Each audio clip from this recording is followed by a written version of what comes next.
Assalamu alaikum wa rahmatullahi wa barakatuh. I hope everyone is doing well. This should be a short one. I don't have a whole lot on this topic, but bear with me if you would, please. I don't post that often. I don't post as often as people tell me I should post, and I only post when I am inspired by something. Something tickles my fancy. Something makes me say, hey, I probably should say something about this, or I have some level of understanding or something of benefit possibly to pass on to people. So today, I'm at work and I'm going about my business. I'm walking past, and some people at the front desk asked me, they stopped me and they said, hey, did you see the debates last night? And I said, yeah, I saw it. And I was asked, what did you think? And obviously, we had a good laugh about Donald Trump and his comments about immigrants eating dogs and cats in Springfield, Ohio. We had a good laugh about that. But then the conversation turned more serious, and one of the other people said, or sparked a conversation about this election and black people and our situation in general. And the question arose, what do I think or what do I feel is one of the biggest problems or some of the biggest issues that black people have, or the reason for some of the problems that we have? And I told this person, I said, identity. And they said, what do you mean? I said, we are not self-defining. We don't define our own agency. And they said, nah, identity is not the biggest problem that we have. And I said, it is absolutely one of the biggest problems that we have. Why? Because if you know what you are, then you know what you aren't. So if I know my value, I know my worth, I define my own moral compass, I define my own um, do's and don'ts, what I will and what I won't do, what's acceptable, what's not acceptable, and we have that collectively, then it's harder for people to own us. It's harder for people to make money off of us. It's harder for people to abuse us. Again, this person said, I don't think that's our biggest issue. And I said, again, it absolutely is.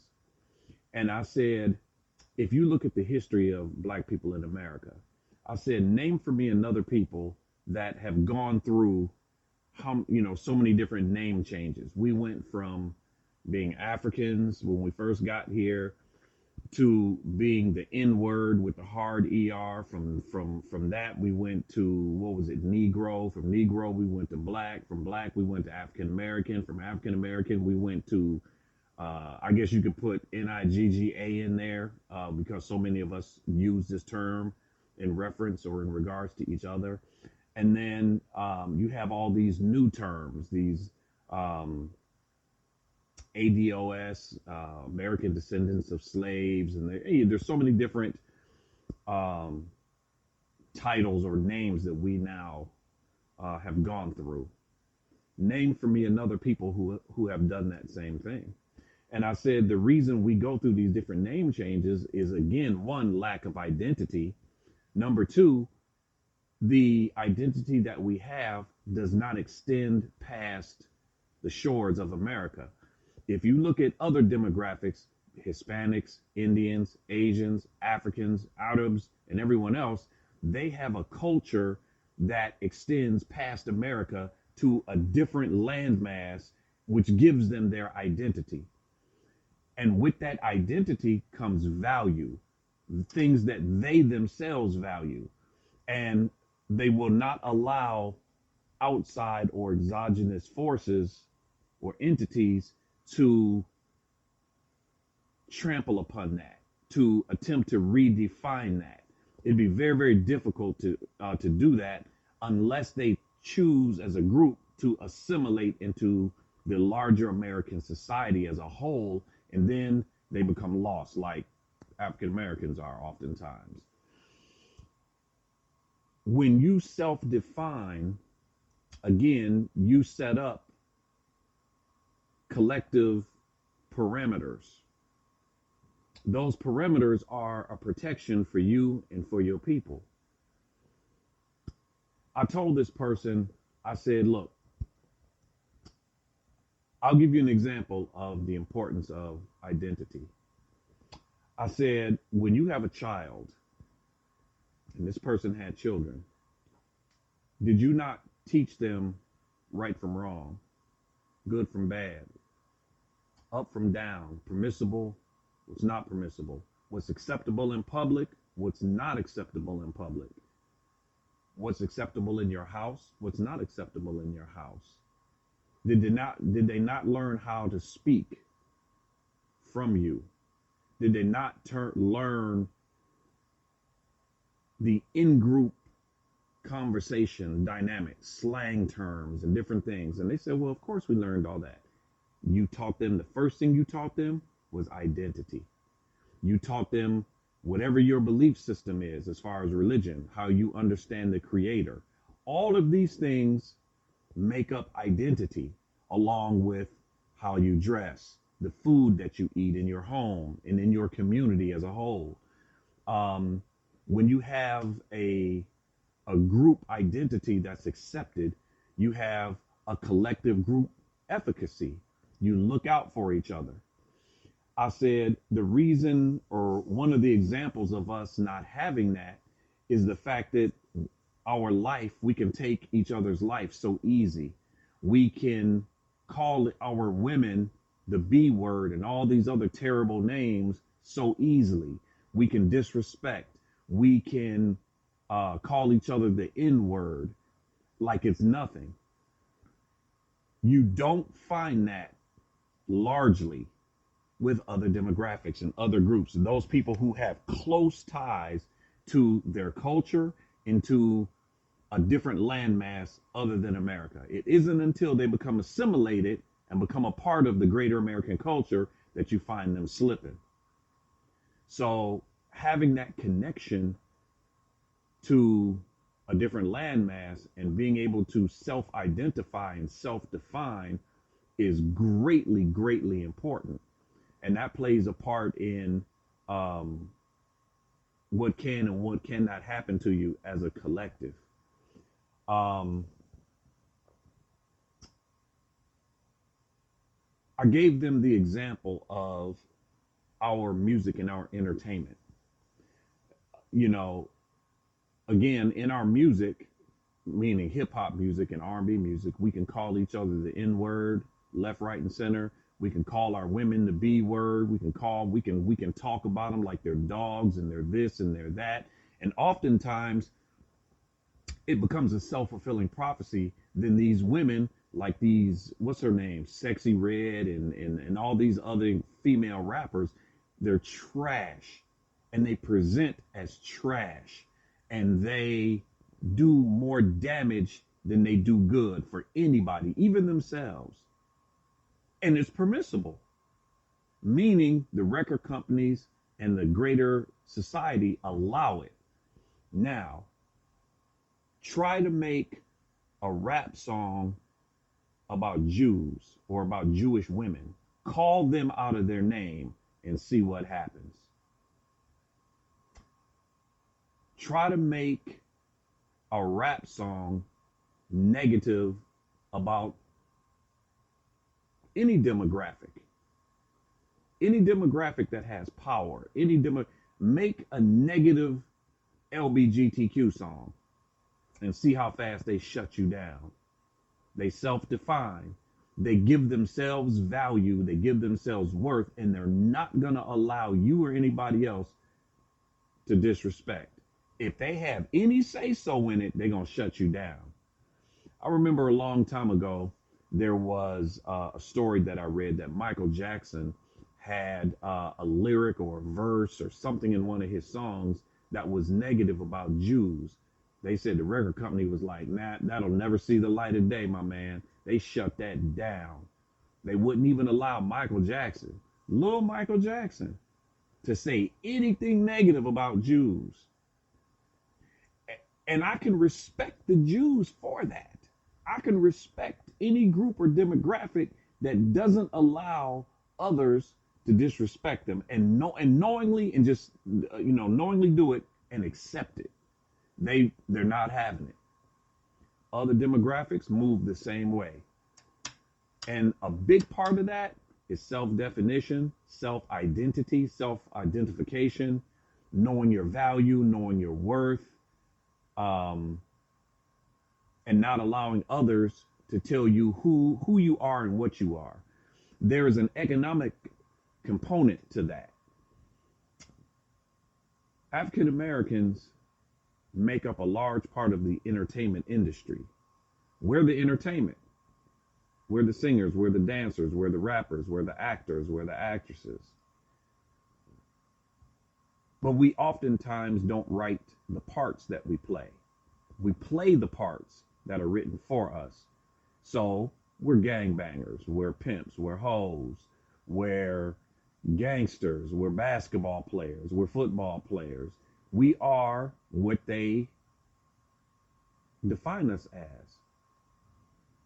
So we oftentimes play those parts because, again, that's what's written for us. And because we're not self-defining,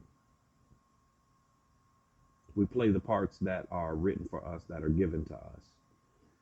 On the international scale, I remember when I was in Egypt and there was an Egyptian teacher who he was a local Egyptian guy, never been out of the country, didn't know anything. He approached me one time as we were leaving the school, and he said to me, he said, "Hey, Malik, can I ask you a question?" I said, "Yeah." He said, "What are the NIGGERs like in America?" Now, my first inclination was to go upside his head, but then I had to stop and think. This little local Egyptian man heard that term from where? How did he know this term? And I asked him about it, and he said, "Well, that's what they call each other." So I thought that's what they were. So I had to educate him on the history of that term and how it was a negative term. I have gone to other countries in Southeast Asia, and other countries, and I've been asked legitimately and literally these questions. Can I play basketball? Can I rap? Have I ever been to prison? Let me see. Can I rap? Can I play basketball? Have I ever been to prison? And it was something else. But my point is, all the questions were your stereotypical questions or stereotypical questions based on images that have been pushed, pumped, and promoted by the media about us. Does this make sense? Again, that lack of self-identity follows us wherever we go in the world. There is an expectation of us based on images. We don't control our own image. The media controls our image, and the media is controlled by other than us. Self-identity is very important. I remember I was studying a long time ago in sociology where we were talking about how these ideas and understandings of self that are created by those outside your community becomes a self-fulfilling prophecy, because you hear it so much, you see it so much, you begin to believe it, and because you begin to believe it, then you begin to act upon it. You become to be what other people have defined you to be. So I do think that lack of identity, lack of a connection to a landmass and a culture outside of the Americas is one of the biggest problems for African Americans. And it's hard for us to move toward a collective unity, a collective efficacy, a love of self. And when I say self, I'm using it in the Afrocentric term, meaning the collective. It's hard for us to move toward that when we don't even agree on who we are. We don't agree on our identity, our title, our name, because again, in that identity is your culture. And that culture, consists of your moral compass, your worldview, your clothing, how you dress, the food that that's eaten, um, everything that makes that people unique is wrapped up in culture, and that makes up their identity. And largely as African Americans, we don't have that. Some of the smaller aspects of our culture that can be connected to something African, meaning traditional African traditions. We practice some things, but the origin of it isn't known. It's just what we do. Therefore, we don't get the benefit from that connection. We don't get the opportunity to build that pride in being where we're from. We just do what we do because that's what we've always done. We've always lived in, communities together. We've always, you know, um, generations have lived in certain areas and certain villages and certain urban areas, and the great grandparents, the grandparents, the parents, and the kids all take care of each other, and you know, all of this has some origin in traditional African um, dynamics. But again, we don't know that. We don't have that knowledge, unfortunately, as a collective. It's just what we do. So I stand fast and I hold to that. That lack of identity is one of the biggest problems that African Americans have. Lack of self of identity. And I'll end on this because as a Muslim, there's always that Islamic perspective. With the African American Muslim, because we come into Islam with a lack of identity coming into it, you will find when an African American attaches himself to a certain group or a certain uh, uh, minhaj or a certain tariqa or way or group, be it geographical or be it um, a particular religious sect, you come to find that African American will then begin to take on the characteristics, the speech pattern, the food, the clothing of the individual groups or the specific groups that they have attached themselves to. When you find a Muslim, African American Muslim, who leans toward Salafia or leans toward the Najd area, the Khaliji area, Saudi Arabia and all those areas, they tend to dress a certain way. They tend to speak a certain way. When you find those African Americans who have attached themselves to the Jamaat Tabligh in the Indian subcontinent, they tend to dress a certain kind of way. They tend to speak a certain kind of way. They begin to take on the characteristics of the people that are indigenous to those areas and to those different groups because we lack the identity coming into it. And this is the last thing, and I use this as an example. When I was in Singapore one time, and I've said this before, I was in the masjid. It was Salatul Dhuhr or Salatul Asr, and I went into the masjid. I was by myself. I was unfortunately I was late. I missed the Jama'ah, so I prayed on my own. After I prayed, I got tired, so I fell asleep on the floor. When I woke up, there was a large group of Muslim men in the back of the masjid near the front door. Well, I had to leave the masjid. I was walking out, and as I was walking out, they gave me salams as a group, and I returned the salams, and they began to talk to me and ask me where I was from, and we got to talking. Come to find out, they were a Jamaat, a Tablighi Jamaat. What I noticed is that there were mixtures of Southeast Asians and Africans and Indians that were in the group. But what I noticed is that the Africans were not dressed like the people from the subcontinent. The Southeast Asians, the Malaysians, the Singaporeans, the Indonesians, the people from the Maldives and these Southeast were dressed like Southeast Asians. They weren't dressed like they were from Saudi Arabia. They weren't dressed like they were from the Indian subcontinent. They were dressed like people from their area. Same thing with the Africans. And then, so you could see the different expressions or manifestations of the cultures. You could see the identity differences, although they all were Tablighi Jamaat.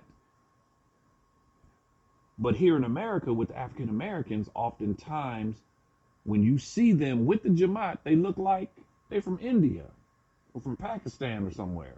You can't tell. It's because of that lack of identity. So I stick to my position that identity or lack thereof is one of the biggest problems for not only the general African American, but also for the African American Muslim. We should have our own identity. We should have our own culture. And culture in Islam is permissible. To have pride in who you are is permissible as long as that pride in self does not cross the line into arrogance, into thinking that you're better than other people because of who you are and because of your lineage and all these different things. It is okay to have culture. It's okay to be who you are and to be proud of where you're from. Again, as long as it doesn't go into the areas that are haram, meaning arrogance, meaning you thinking you're better than the next person or the next group simply because of your skin color, your tribe, your nationality, or your lineage. So that's my take on that. Please, if you find benefit in this video, please share it, because I like to hear feedback. Feedback helps me, and it also inspires me. It'll inspire me to speak on other topics. Share the video, subscribe to the channel. You know, I have a couple hundred, followers, which is fine, I guess. But I like to speak to a broader audience, especially, again, if there's benefit in what I'm saying. African American Islamic scholarship and sociological scholarship is very far, few, and in between. For those who don't know, I do have a bachelor's degree and a master's degree in sociology, and I am currently in a doctoral program in the in one of the Islamic universities. So I'm working on that. So I'm not just shooting from the hip here. So inshallah, again, if you find benefit, if you think the video, if you disagree with what I'm saying, I want to hear that too. I want to hear it all. It sparks good conversation, and again, it inspires me. So inshallah, hope this video is received well and everyone is doing well. Assalamu alaikum wa rahmatullahi wa barakatuh.